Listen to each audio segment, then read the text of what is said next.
Kate Hannell, and welcome to We Eat at Last, where we share tasty recipes from around the world, as well as easy air fryer recipes and other simple family dinners.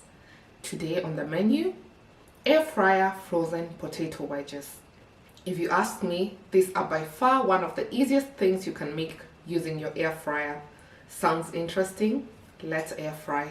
I am going to be using McCain frozen potato wedges, but obviously you can use any frozen wedges that you have, including homemade ones. So we're just going to transfer the frozen potato wedges to the air fryer.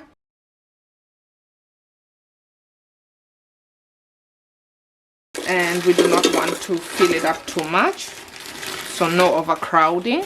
And then I'll just try to distribute them as evenly as possible. Most air fryer varieties come pre-oiled or pre-greased, so I'm not going to be adding any oil at this point.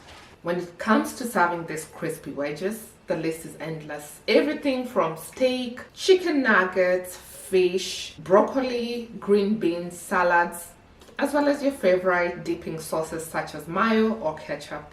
The temperature you need to air fry frozen potato wedges is 180 degrees Celsius, that's 356 degrees Fahrenheit, and you'll require 20 minutes. Close your air fryer and press start.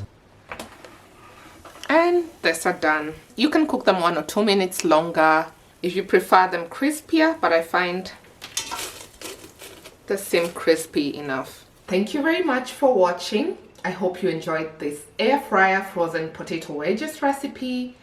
If you're new to my channel, kindly don't forget to subscribe, as well as click on the notification button below so you get notified each time I upload a new video.